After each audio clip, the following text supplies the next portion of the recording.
বন্ধুরা, আবার চলে এসেছি নতুন একটা ভিডিও নিয়ে। তোমরা সবাই কেমন আছো অবশ্যই কমেন্ট করে জানিও। আর আজকের ব্লগটা হচ্ছে আমাদের রথযাত্রা উৎসবকে কেন্দ্র করে।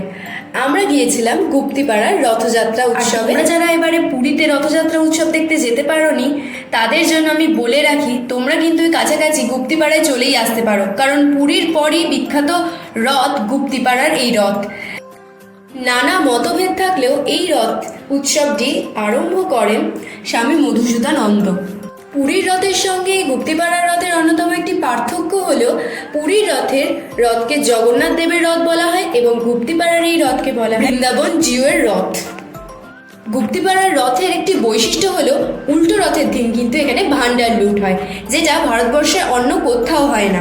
অন্য জায়গার মতন এখানেও কিন্তু জগন্নাথ দেব তার মাসির বাড়িতে অন্তরালে বন্ধ ঘরে থাকেন। জগন্নাথের মাসির বাড়িতে 52টি পদে প্রায় 40 কুইন্টাল নিরামিষ ভোগ ভান্ডার লুট হয়।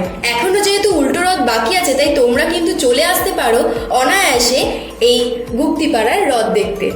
আমরা গিয়েছিলাম রথের দিনকে, প্রচুর মানুষের ভিড়ের মাঝে আমরা কিন্তু সেখানে খুবই মজা করেছি, মেলাতে সব কেনাকাটা করেছি এবং আমরা অবশ্যই রথ তো দেখেছি। আমরা তোমাদেরকে রথটা অবশ্যই দেখাবো, কিন্তু তার আগে জানিয়ে দিই, এই রথটি প্রতিষ্ঠিত হয়েছে 1740 খ্রিস্টাব্দে এবং এই রথটির উচ্চতা হলো 36 ফুট এবং এতে রয়েছে 16টি চাকা। একসময় এই রথটির শিখর ছিল 13টি, কিন্তু 1873 সালে শ্রী শ্রী বৃন্দাবন চন্দ্র জিউয়ের দণ্ডির স্বামী প্রথানন্দের দুর্ঘটনায় মৃত্যু হয়। তারপর থেকে এই রথটির শিখর 9টি হয়ে যায় 13টি থেকে। এই যে তোমরা দেখতেই পাচ্ছ, এটা হচ্ছে বৃন্দাবন চন্দ্রের মাসির বাড়ি, আর এটি হচ্ছে সেই বিখ্যাত রথ।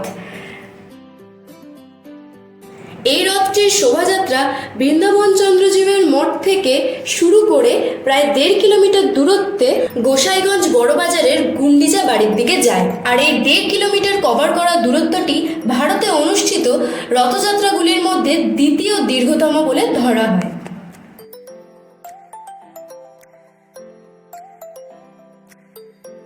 তো আশা করি তোমরা টপ ভিউ থেকেও দেখতে পাচ্ছ যে কতটা বড় এই মেলা এবং কত জনসমাগমপূর্ণ।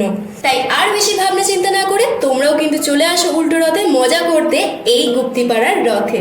আর ভিডিওটা ভালো লাগলে অবশ্যই like, comment, share and subscribe করে দিও। ততক্ষণের জন্য টাটা, আবার দেখা হবে নতুন একটা ভিডিও।